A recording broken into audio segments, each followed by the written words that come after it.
How would you feel if you heard Sam Witwer on Star Wars Celebration? One of the first things he says is he mentions The Force Unleashed. Wouldn't you think that's somehow suspicious? So the guy not only talked about The Force Unleashed and the Clone Wars starting years back, 18 years ago, he says that it's the same crew, but he even reveals that now for Maul's Shadow Lord, they got David Collins, the guy who actually got Sam Witwer into Lucasfilm. He told him to audition for Starkiller, and he played Proxy in The Force Unleashed. He voiced that character. He's the lead sound designer on Maul's Shadow Lord. So let's just step back for a second. You have David Collins, you have Sam Witwer, and Dave Filoni in there. As a fan, your blood gets boiling, knowing that Starkiller is Legends, which is completely unfair, knowing that there's always a chance for Dave Filoni to bring him back together with Starkiller and now Dave Collins. So me as a fan, I truly think that while they're making Maul's Shadow Lord, there are secret discussions about Starkiller bringing him back to canon. So today, we're going to talk about how that is absolutely possible in a new Starkiller TV series. So I've lined up my topics and we're gonna go through them one by one. Let's start with the first one, and that's Andor Season 1 and 2. Okay, so if we go by Andor Season 1, the first thing you'll notice is some hints and some Easter eggs where in Luthen's shop you can clearly see a Lord Starkiller armor fully visible, and I don't care what the excuse was. I don't care if it's a Utapau armor, ancient armor. I don't care about that. It was indicated specifically because of Starkiller. That armor is irrefutable evidence that it's an Easter egg from Force Unleashed video game. Sadly, those are legends, but with Andor, I think that we have so many hints that Starkiller could one day become canon because they kind of make it a point. I don't know if Tony Gilroy is a fan of Starkiller, but it's not a coincidence with the second season. Now, the first season, as I said, the armor was a hint, was a huge hint, but in the second season, we have Pendergrass saying that the systems are starting to rise up to the tyranny of the Empire, and they're starting to be armed and mobilized and everything, and Pendergrass says that they're counting on it. So this is a clear indication that Palpatine, which has constant contact with Admiral Yularen, who himself contacts Palpatine directly. So, and the head of ISB, I would assume that he has some contact with Emperor Palpatine. So this all leads me to believe that it's the same game plan as we saw in The Force Unleashed 2. It was pretty clear in The Force Unleashed 2 that Palpatine and Vader orchestrated the start of the rebellion. This was the plot twist in the end of the video game, which we clearly saw as some ingenious move. Of course, it backfired in the end on Palpatine, but Leia, together with Bail Organa, adopted the same symbol used by Galen Marek for the rebellion. We get the origins of the symbol, we get the origins of the rebellion itself, and that in fact it was good for Palpatine for a while to excuse his way into a Death Star, into a space station that could destroy planets.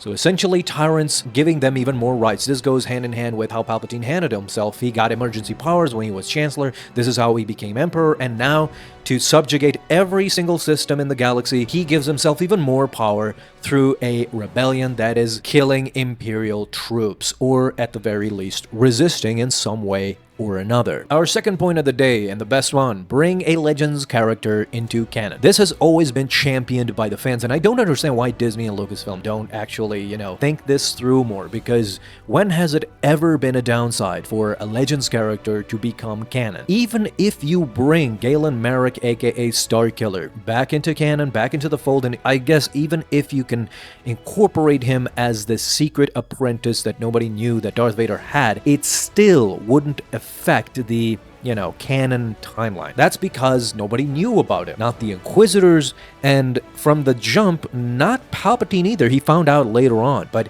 only Vader and Starkiller. This gives you a great TV show if they ever come into that. You see, the problem I have with Disney right now is that they're so focused on this future stuff, and rightfully so. I mean, an Avengers version of Star Wars is perhaps a great thing. I mean, the Mandalorian movie, Ahsoka Season 2, I think will feature so many great characters in one place that there's no other recourse but calling them the Avengers of Star Wars. But to counteract that, you need villains too. But this is grand scale stuff. If we talk specific isolated incidents or stories, Starkiller is just fantastic because it gives Vader, this is why I love The Force Unleashed, the gameplay, people focus on how the game went. I'm focused on the story. The story itself shows you a different side of Vader. To me, Starkiller always represented Luke Skywalker if Vader knew he was alive. This gave you a window into how maniacal Vader had become and how he would actually raise Luke if he knew he existed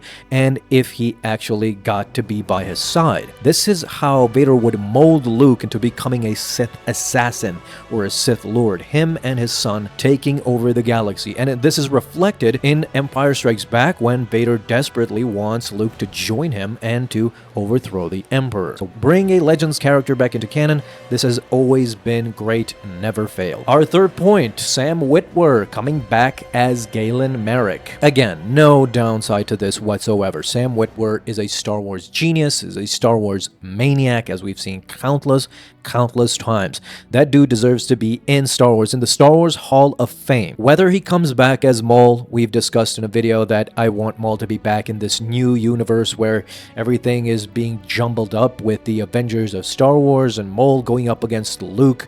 A Grandmaster Luke would just be beautiful, but imagine him coming back as Starkiller, the original Sam Witwer that we first saw introduced into Star Wars media was through Force Unleashed. Before that, he was only a voice-over character, with voicing many characters, including, of course, Maul in the Clone Wars. Around that same time, through the Clone Wars, the Force Unleashed was unleashed as well to the fans, and Sam Witwer has just been a legend ever since. He hasn't taken a step back at all, and just like Ahmed Best, just like we pleaded with Disney and Lucasfilm to bring Ahmed Best back, to forget all that controversy with Jar Jar and everything. And now Ahmed Best loves, and the fans love Ahmed Best. Everybody's in concurrence that Ahmed Best needs to be in Star Wars, whether as Kylo Ren Beck or as Jar Jar, we don't care. We just want Ahmed Best into Star Wars, and I think the same sentiment is present for Sam Witwer too. It will always be there. So Disney, listen to the fans. It's just that simple. Alright, so in this Starkiller TV series, Vader, of course, is the main antagonist. Now, I'm not saying copy the video games beat by beat. This would suggest that many fans would know what happens, but the main elements should be there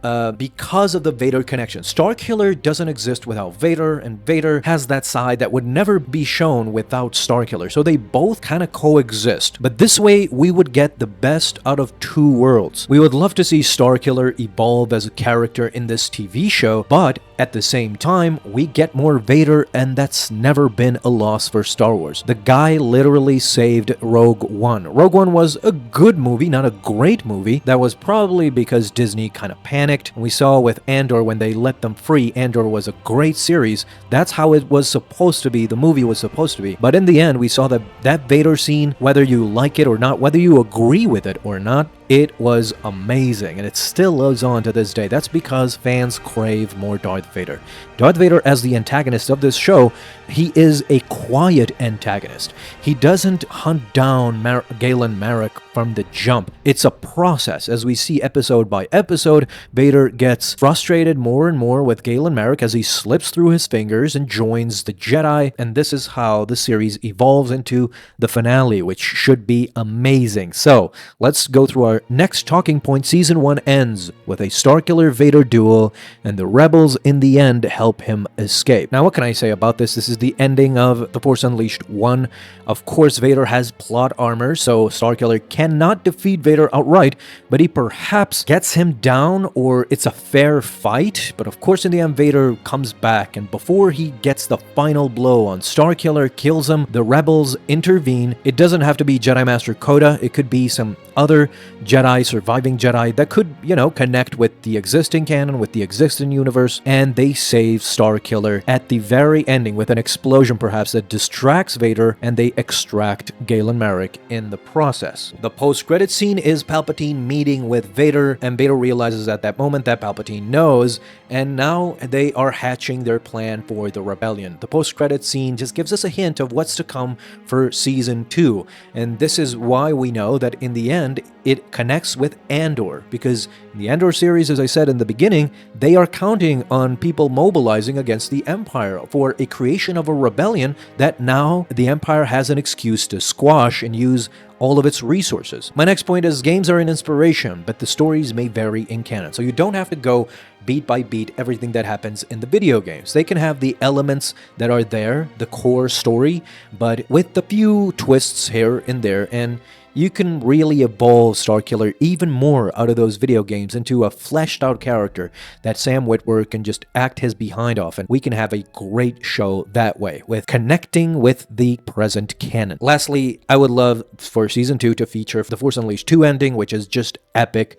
Palpatine kills Galen Marek with Vader watching. The rebellion is officially started by the Empire. That's how it's supposed to go down. This is why a Starkiller show is so important. It just would be phenomenal if everything goes that way, because it shows the genius of Palpatine, how he manipulated the galaxy not only once but twice, and it would go a long way into connecting the original trilogy too. Everything would just be enriched by this story, I feel like. So I would love to know what you guys think. Do you concur with me that we absolutely need a Starkiller show, and these talking points come from a genius mind, which is my mind, of course. So if you like it, subscribe, and I will know that I'm a genius, and I will continue these videos. So thank you guys so much. I'll talk to you soon.